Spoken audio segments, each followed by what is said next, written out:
Hey y'all, this is Sergeant Dan with Palmetto Edge. I've got a pretty cool little CRKT here for you today. This is the CRKT Provoke. It is a karambit style knife. So before I get into anything else, let's get some size comparisons out of the way. Okay, so here it is up against your Spyderco Paramilitary 2, up against the Benchmade 940 Osborne, and one more quick size comparison. Let's compare it to these while they're closed, because this one definitely has some strange dimensions to it. Okay, so yeah, so there we go. That's good enough for that. Let's get into specifications. Overall length on this is 7.37 inches. Blade length is 2.41 inches of D2 steel. And let me try and you'll see that this thing's all kinds of pieced together and stuff. So this whole top section right here is the blade, and I guess technically that's the tang or something. Okay, but all of that is the D2 there. The rest of it's a combination of steel and aluminum. Like this section here, this big chunk right here is all aluminum. These arms here, I'm not real sure what they are. They have a slightly different finish than the chunk of aluminum right here. So I don't know if these are aluminum too, or if they're some sort of steel. Yeah, let's see. I said it's D2 steel. It is a chisel grind. It is a chisel. There we go. Chisel grind on the blade. Black finish on everything, as you can see. Very low profile pocket clip on it. That actually gives you a deep carry too. But we'll get to the pocket clip here in just a little while. It is made in Taiwan, so not USA made, which I'm not really sure if any CRKTs are USA made, but this one is not. Let's see, what else do I have to say about this one? I guess that's good enough for specification, so let's get into my review of this one. I've had this one for about, I don't know, about a month now, maybe.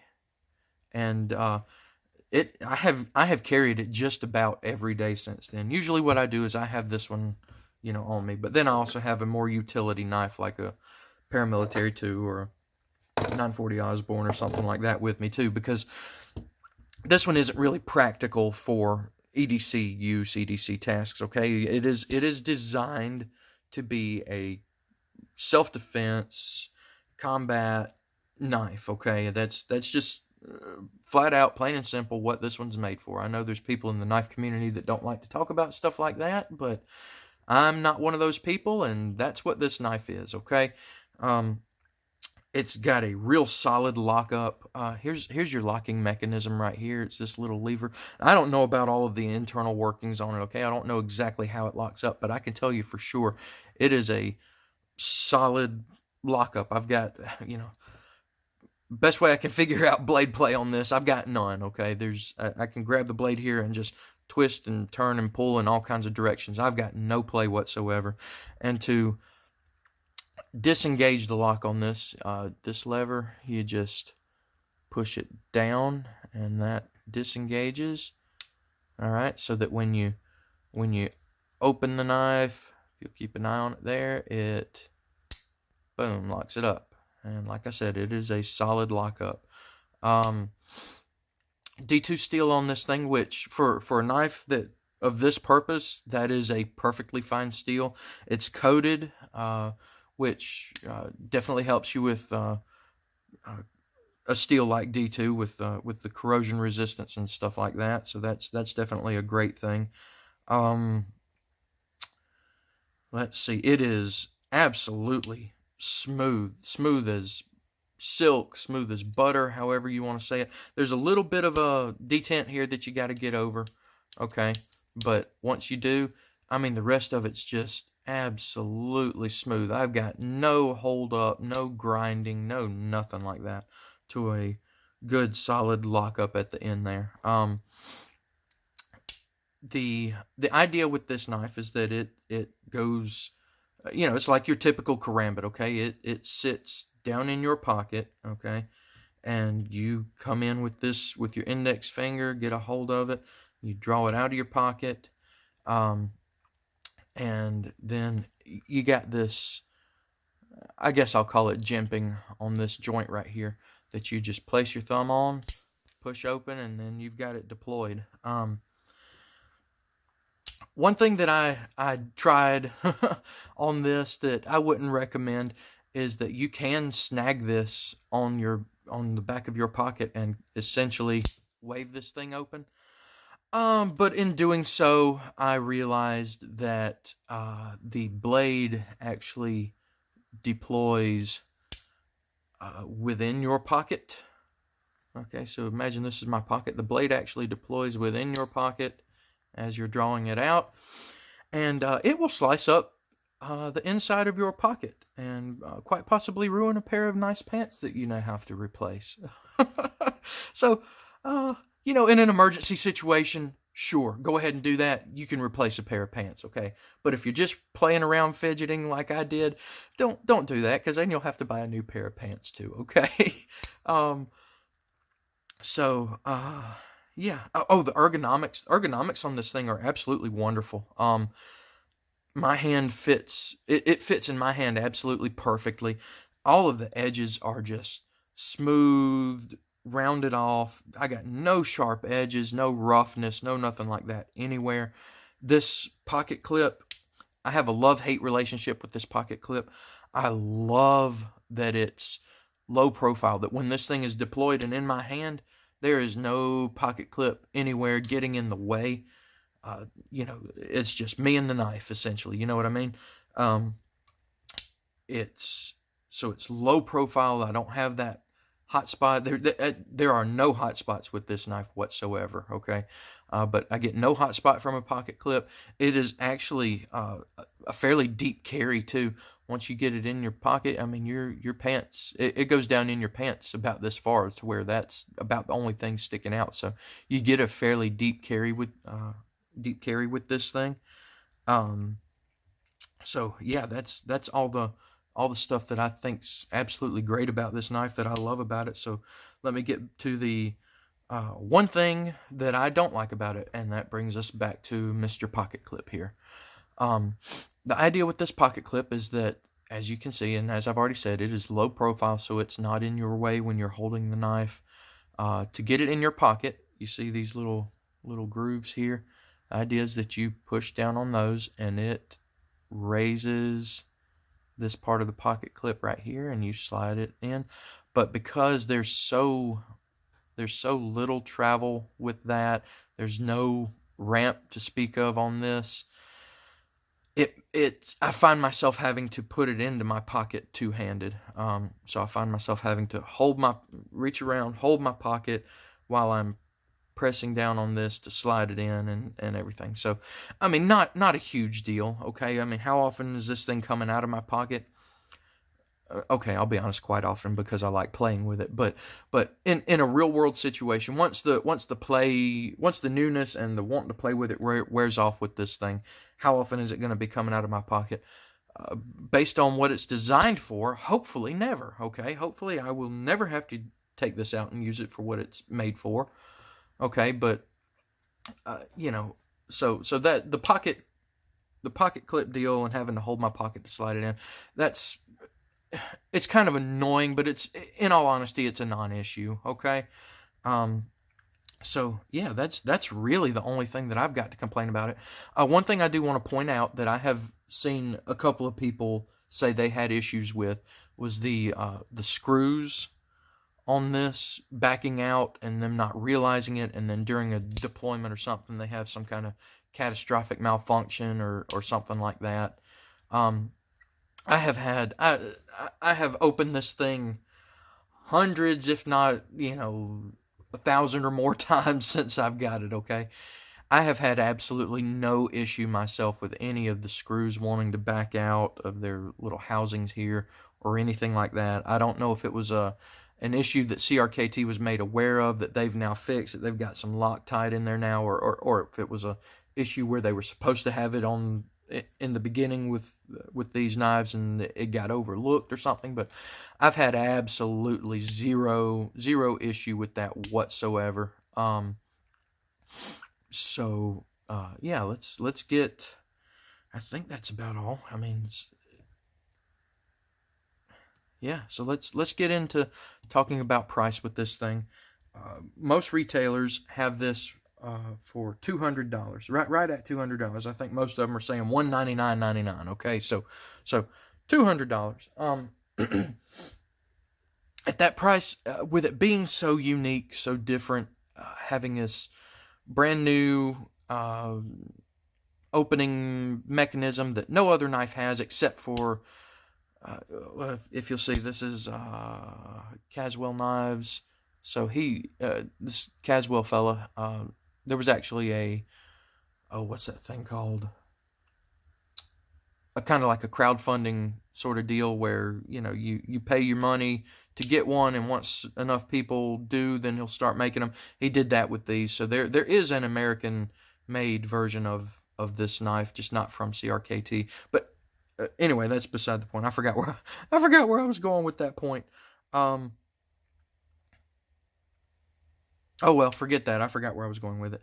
But at $200, I remember where I was going. So there is one other knife that has this opening mechanism, and it looks exactly like this. It's just made of some different materials. It doesn't say CRKT on it. Okay, so there's two knives in the world that use this, and they're essentially clones of each other. Okay, or this is a clone, an exact clone of that one, pretty much. Okay, so but with it having that new mechanism, being from CRKT, okay, I was a little hesitant to drop $200 on it.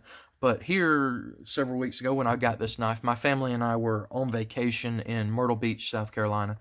And down there in North Myrtle Beach is a big shopping center called Barefoot Landing. And at Barefoot Landing is a local knife shop called Southern Edge Knife Works. That's these guys right here. There's their address, contact information, all that kind of good stuff. As you can see here, the Southern Edge Knife Works.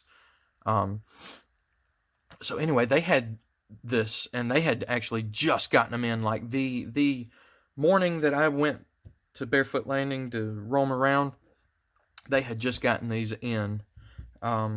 These guys offer if you're a military or first responder, they offer a 10% discount.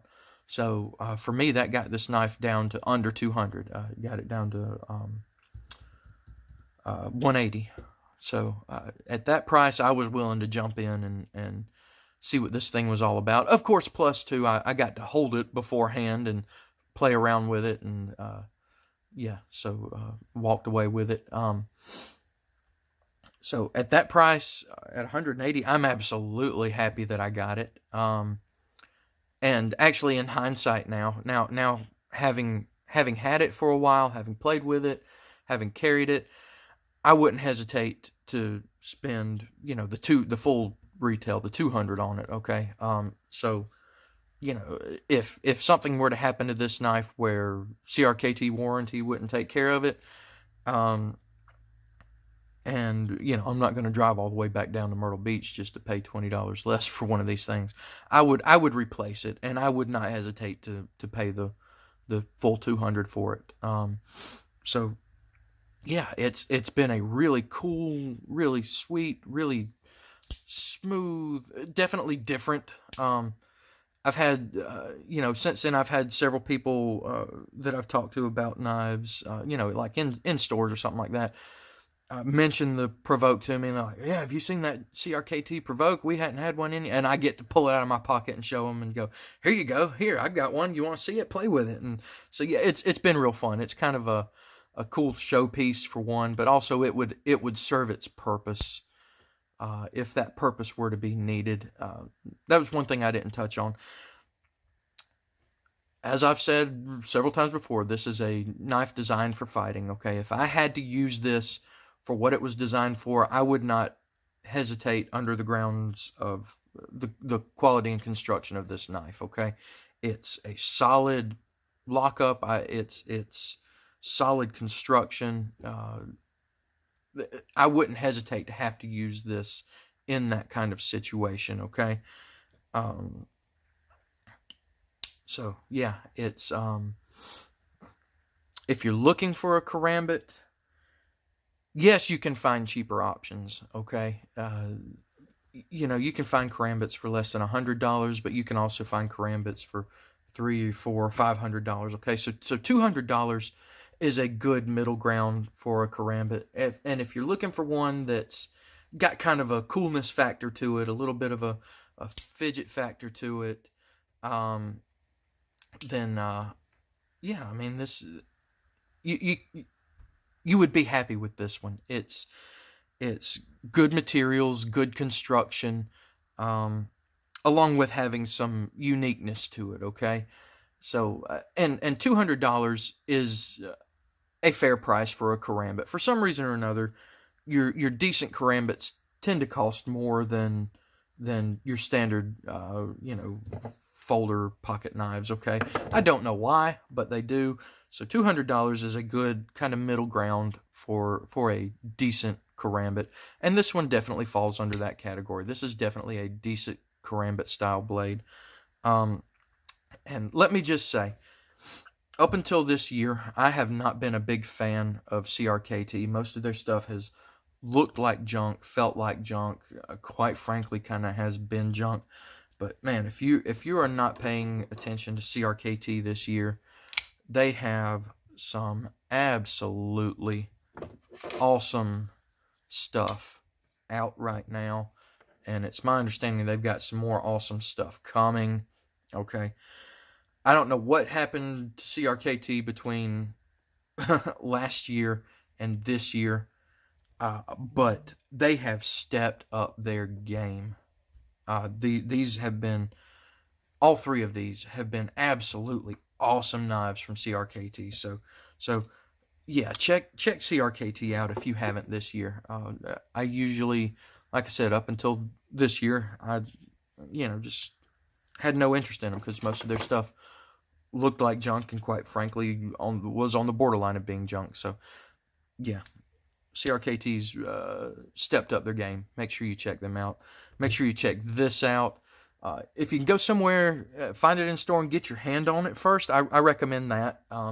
It's definitely unique, so you might think it would be cool or fit you, and it not. Okay, so if you can find it somewhere where you can get your hands on it, do that first. But otherwise, I mean, I can recommend it. I highly recommend it. This is a pretty sweet little karambit, guys. So, yeah. Thank y'all for watching. Make sure you like, comment, subscribe to my channel. Check out my Instagram. It's @PalmettaEdge. And y'all have a good one.